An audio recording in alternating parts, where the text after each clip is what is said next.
Bismillah wassalatu wassalamu ala rasulillah amma ba'd. Abaddu Allah balonje abali mwenna, assalamu alaikum wa rahmatullahi wa barakatuh. Tugenda maaso ne programu yaffe ya hadithi y'olunaku mu kitabo kya Bulughul Marami omulyango w'empisa. Leero Ibn Hajar al-Asqalani atutuusaako hadithi ng'erimu ebintu bisatu ebirungi bituteekeddwa okubeera nti nno twekwatako tubalibwe mu bantu abalina empisa ennungi mu maaso ga Allah subhanahu wa ta'ala. Ekisooka kwe kugaba, okusaddaaka. Ekyokubiri kwe kusonyiwa mu biseera by'okutabuka. N'ekyokusatu bwetoowaze.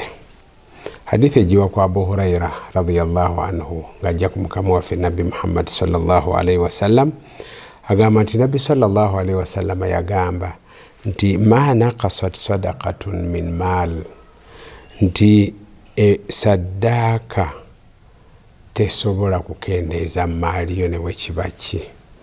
Toyinza kusaddaaka n'owaayo ku lwa Allah subhanahu wa ta'ala emaali yo neekendeera olw'okuba wasaddaase, wabula ebeera yeeyongera bweyongezi. Mujjukire olubeerera nti buli lunaku olukya Allah subhanahu wa ta'ala ateekawo malayika ze bbiri ezisaba edduwa ng'atazaanukula.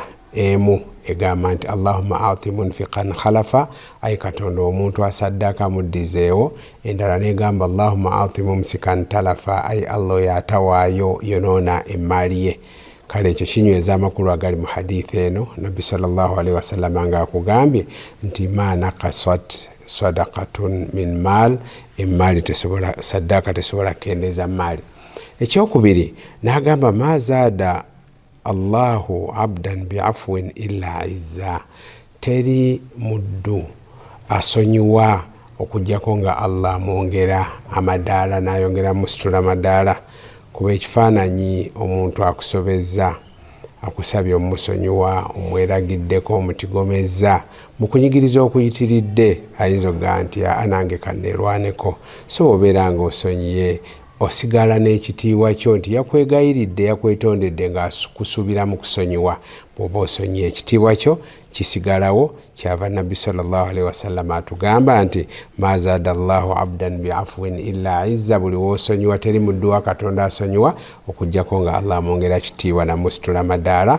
Ekisembayo n'agamba nti wama tawadaa ahadun lillahi illa rafa'ah, teri muntu yeetoowaza ku lwa Allah okujjako nga Allah subhanahu wa ta'ala ayongera kumusitula madaala.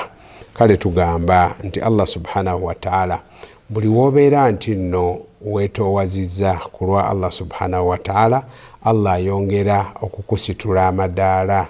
Naye ate omuntu eyeeraga neyeekuluntaza, Allah subhanahu wa ta'ala n'obeera ng'olinga ayagala okuyingira mu kitiibwa kya Allah subhanahu wa ta'ala oba ekitendo kye eky'okwekuluntaza kikye yekka, Allah subhanahu wa ta'ala akuwanulayo waggulu gy'obadde n'ogwa, ate tonootaddamu kusituka. Saba Allah subhanahu wa ta'ala buli kitendo ekirungi omukkiriza kyatendebwa nakyo, Allah subhanahu wa ta'ala abeerenga atuwaamu omugabo omutuufu. Hadha wa sallallahu ala sayyidina Muhammad wa ala alihi wa sahbihi wa sallim walhamdulillahi rabbil alamin.